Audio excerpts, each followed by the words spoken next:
Good afternoon, everyone. I sure hope you're having a pleasant day. Welcome to Inspirations from the House, our weekly live show here at E-Schoolhouse. I'm Deborah Kalinikos. I'm your host and guide here at E-Schoolhouse, and I'm so very happy to be here with you today. Today's session is called Are You Tired of Being Supermom? And it's a little bit of a change from what we normally talk about. We normally talk about ways that parents can we normally talk about ways that parents can coach their children into achieving real authentic learning to promote academic success. And just in talking to parents recently, I thought I need to do something for parents, specifically for moms, because I think that's mostly who is here in our Facebook group. So moms, this one's for you. Are you tired of being super mom? So, I know you're dealing with so much right now. It's like off the charts what everybody's trying to deal with. You're more involved than ever in your children's education. Whether you chose it or not, it was thrust upon you. And here you are, right? And you find yourself working from home, trying to keep your employer happy, because of course you have to do that while you're trying to help your child. And then you're making sure that everybody is fed and clothed for the most part, even if it's jammies, right? And that the kids are clean and happy. And there's so much on your plate right now. And I get it. I'm a mom. I get it. You just embrace it. You just roll with it until you start to feel the weight of it. Okay, that cape gets kind of heavy on those shoulders. I know. I have been there. I have not raised kids in a pandemic, but I have raised kids, and it's just hard. Okay, I totally understand. The other thing that I understand is that you work so hard to take care of all of these things, and yet you still have these questions that nag you. Am I doing enough? Are my kids going to fall behind? Am I the right person to lead them through this academic journey? Okay, your kids are not going to fall behind. And yes, you are the right person. I addressed that in some other sessions. I totally believe it. I totally believe that you are the best teacher for your child because you are the most important teacher for your child. But this isn't about teaching your children today. Okay, this is about you. You ask yourself every night, am I doing enough to be effective at my job? Is my employer happy? Are they going to be, flexible with this new schedule that's been thrust upon me? You're also worried about your whole family. Are you guys thriving and growing during this pandemic? Or are you just in survival mode? You worry about everybody's mental health. Are you so worried about everybody else that you're forgetting yourself? I know the feeling of overwhelm. I totally do. I totally know that feeling. You just want to fall apart. I completely get it. I mean, I'm a mom, and I definitely remember what it feels like to feel like you've lost you. And you are so important to your family. We cannot let that happen. And that's what today is about. Okay. I really wish, because I have raised my kids, I have been there, I have all this wisdom, right? Well, okay, I say that sarcastically, but I really wish that I could solve this for you, that I could say, oh, here's all you got to do. I can't really do that. But what I can do and what I strive to do in my programs is to relieve some of the stress of the schooling at home. That's what our programs are all about. Teaching parents how to coach their children toward academic success. And again, that's not what this session is about, but that's where my zone of genius is. Today's session is really focused on some ideas that I have of concrete things that you can do right now. And I think you're going to find it super fun. Okay. But before I really get started, I want to ask you, I've had a lot of conversations with a lot of stressed out people. And I was talking to one person and, she's super stressed out. She's got 4 kids. They're all in different grades. They're all schooling at different times. She's got her job. Her husband's got his. I mean, that's overwhelming. Okay.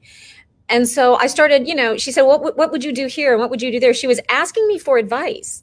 And everything that I proposed, she would answer with, yeah, but, yeah, but, okay, obviously not open, obviously just not seeing how she can get through this. Okay, so the first thing is, yes, this is hard. Yes, this is overwhelming. You maybe cannot see your way through it, but you have to believe that there is a way. That's all you got to do. Just believe that there's a way. There are some things that you can do to get through this overwhelming time. You just have to believe it. Because, and I've talked about this in other sessions and even in my masterclass, once you believe something, then you take action. Okay? And that's what we're going to do today. I'm here for the action. Okay. So I'm going to assume that so if you haven't tuned me out already, you too believe and you're here for the action. So let's do it. Let's do this action. Now I want to let you know that when I was writing this session, I actually decided I needed a note-taking thing to help you guys out. So there's a link above to get the notes very quickly. If you want to go get the notes, you don't have to give an email or anything. It'll link you right to it. And it's a PDF file, so you may be able to type right in there, or you can just write things down and print the notes out later, whatever. But I think you're going to want to take some notes because I think these concrete steps that I'm going to give you are going to be super helpful. So I created the notes so that you would have something to refer back to. So if you're still with me, good for you. Let's go. Okay. Anytime there's a trial, a tribulation, a challenge, it's an opportunity to learn. I talk about so often failure and how failure is an opportunity to learn. I really feel like trials are also, so how do we use this time? How do we use this time to grow? How do we use this time productively? How do we use it wisely? How do we use it to capitalize on the teachable moments in front of us? All right. Well, here's how. We're going to work backwards. Okay.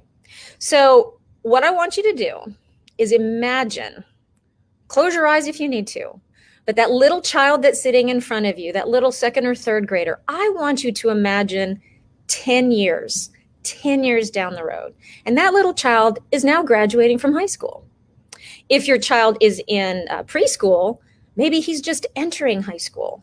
If your child is in middle school, maybe you are celebrating his college graduation. College graduation, it's not that far away, right? And if you've got a high schooler right now, in 10 years, maybe you're celebrating an amazing job, an amazing promotion, a wedding, a birth of a baby. 10 years. I want you to think 10 years down the road. Okay? Because guess what? This will end. It will be over. So 10 years down the road, what do you want? Okay? So picture this. We're going to get to the notes in just 1 second. So I hope that you've got them. Hi, Estrella. Very nice to see you. Okay, I hope you got your notes. If not, just start writing and you can print out the notes later. Okay, so let's pretend like you've got a middle schooler now and you're celebrating that child's high school elementary school. And you're celebrating that child's high school graduation. And there's a big party. Okay, and all these families are there. We're celebrating all our kids. And you overhear your child talking to a friend of hers. And they are reminiscing over everything that they've been through, to get to this milestone in their lives. What do you want your child to say? Do you want your child to say, oh my gosh, my mom and dad, do you remember that pandemic? My mom and dad both worked, but I always felt like they were there for me. They took care of me. They made sure that my siblings and I got our lessons done. And I just remember so many wonderful things about that time. Or do you want your child to say, oh my gosh, do you remember that pandemic? That was like the worst few years or year of my life. My parents were so stressed out trying to maintain their jobs and get us all fed and everything. I mean, I was just walking on eggshells the whole time. It was horrible. Okay, pick one. I know which one you're going to pick, okay? I know which one you're going to pick. Now, I call this a future memory. And I know that that's an oxymoron, but think about it. 10 years down the road, do you want your child to look back and remember you positively or remember you negatively? Your child is going to love you no matter what. Let's just get that straight. But what kind of memory do you want your child to have? Okay?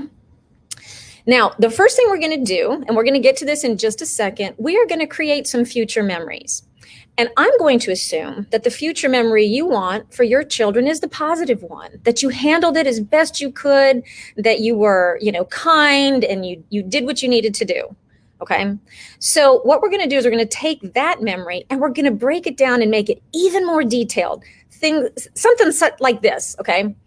Yeah, I remember my mom getting up early every morning and going for her workout while dad made breakfast. And dad, would go for his workout when mom made dinner. So they swapped. So we were always well fed. And I just remember this one time, where dad was making pancakes in the morning and I threw in a bunch of strawberry bits. And he said, "Whoa, that looks like the COVID virus. Let's call this COVID pancakes." And we had COVID pancakes in our house since then.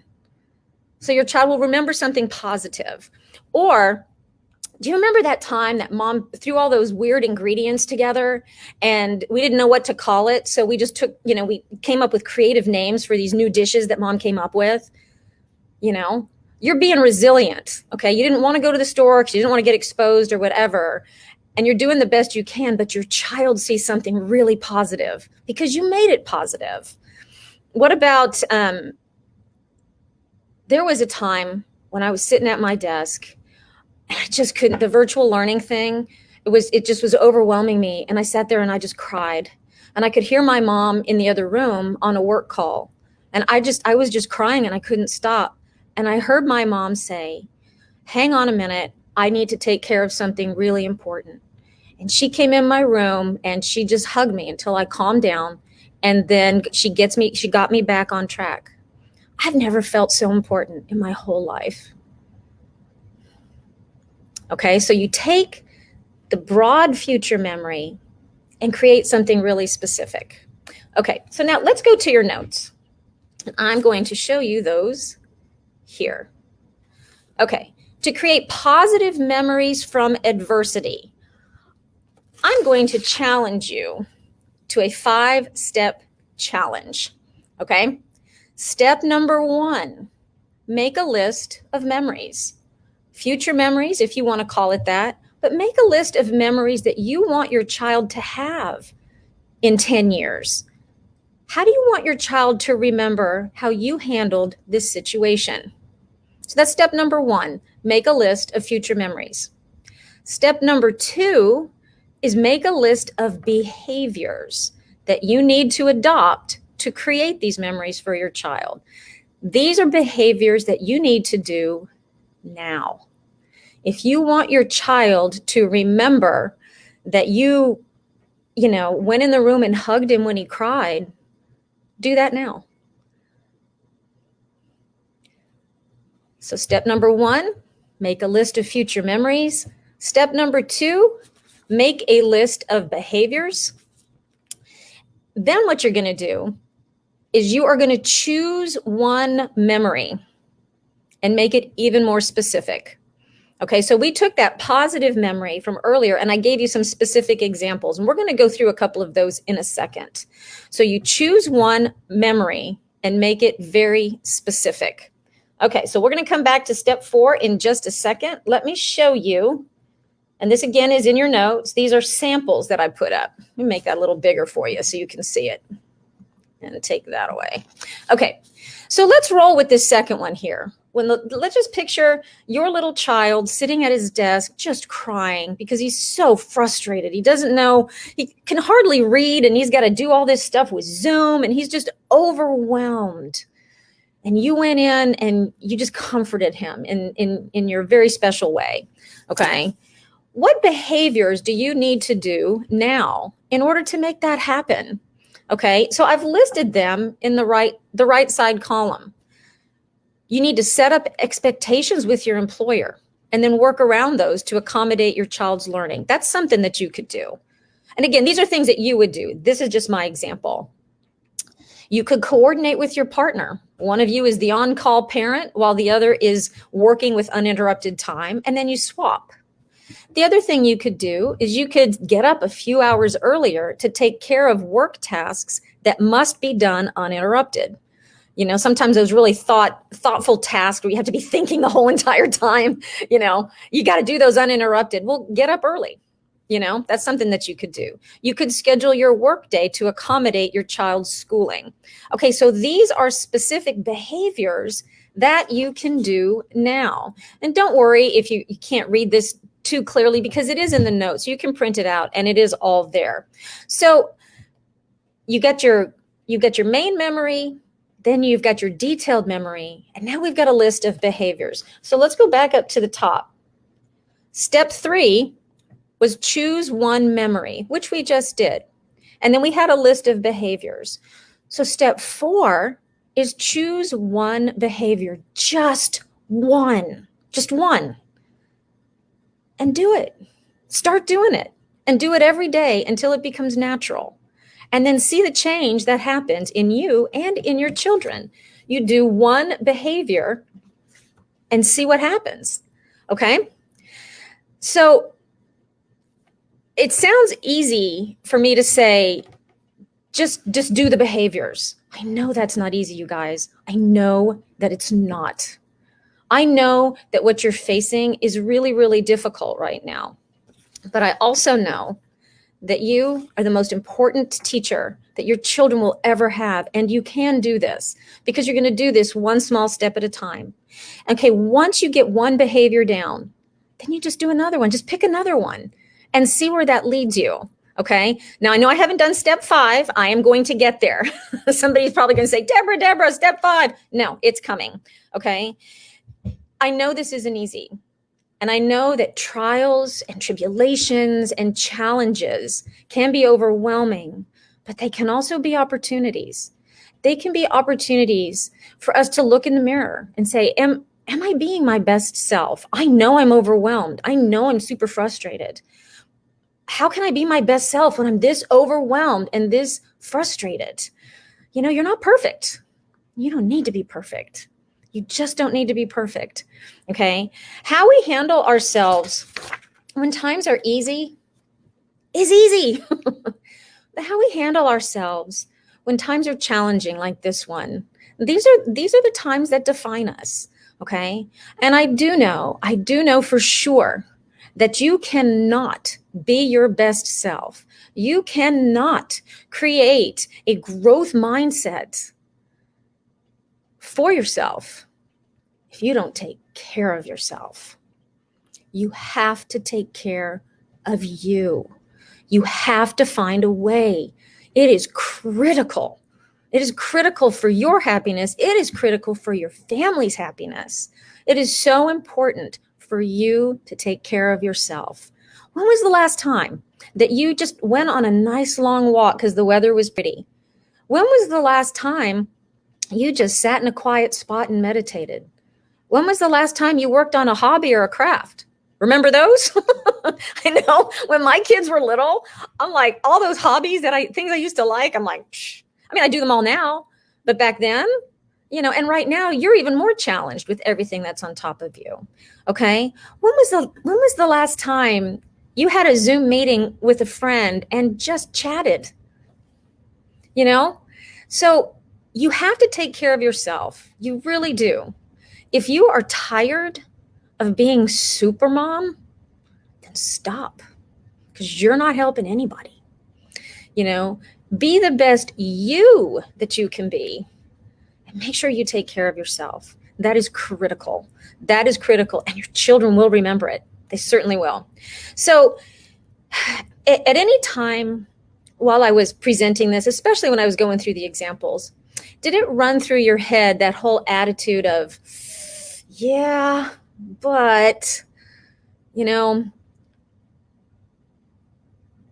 all that tells me, that doesn't tell me that you have the wrong mindset.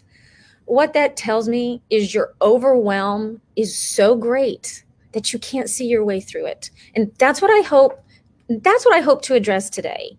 Okay. Let me see some of these comments. Yeah, Caitlin, thank you. I wish I was taught a growth mindset as a child. I love this. I love this. This didn't really come into mainstream psychology until, we were all grown up, right? So that is really, really helpful to understand it. But moms, you have to have it too. Okay. So if you were sitting there at all during this time going, yeah, but my situation is just a little different. Yeah, that wouldn't work for me because you got to get creative in these behaviors. Okay. I've talked to so many people. It's been really interesting. And I have not yet talked to one person who isn't dealing with something major, something really major right now, in addition to the pandemic. It's really interesting to me how this is kind of happening, but it's what we do about it that matters. Okay. So this whole situation is new. Everything is new. Schooling at home is new. Schooling at home is new, even for homeschoolers, because the way they usually do things isn't, they can't do things their normal way. Everybody's having to adjust and accommodate this situation. And you can choose to have a growth mindset, embrace the challenge in front of you, and start to create those future memories. Or you can say, oh, it's just too much. It's just too much. And you can just hunker down and wait it out. You can choose the growth mindset and create future memories, positive future memories, I should clarify, or you can hunker down and wait it out and hope for the best. It is truly up to you. Earlier, okay, I'm getting to step 5. Okay, so earlier we talked about the future memories 10 years down the road for your children and your moms. So that's always your first concern. What about my kids? Well, I'm here for you. So here's step 5, okay? You need to do this for you. 10 years down the road, what memories do you want to have? How do you want to remember how you handled it? How do you want to remember how you responded to it? What you need to do is just think about, okay, I tried to be super mom, and all I got was more and more overwhelmed, more and more frustrated. I wasn't able to help my kids because I kept trying to be super mom. Or do you want to look back and say, I am so glad I gave myself the grace to take care of myself, because that's when I really took the best care of my children. I want you to do the same thing for yourself. Create those future memories for you. Write down the behaviors that you need to start doing right now and start doing them. Here's what's going to be interesting. You're going to create 2 lists. You're going to create a list for your children, and you're going to create a list for you. 2 lists of future memories and 2 lists of behaviors. And I want you to compare the behavior lists, because I think you're going to find something very interesting. I think that those behavior lists are going to overlap quite a bit. Okay. So I hope, moms, that this allows you, just take off the cape. No one expects you to be super mom. So you need to stop expecting it of yourself. Be the best you that you can be, and go create some beautiful future memories with your family. Thank you so much for hanging out with me today. Thank you, Caitlin and Estrella, for commenting. I so appreciate that. I look forward to seeing all of you next week on Inspirations from the House. I've got a very fun guest set up. Again, it's going to be a session for mothers, because I really think that needs to happen right now. We're gonna really we're going to lean into you, moms. So have a wonderful rest of your day, and I will see you next week on Inspirations from the House. Bye.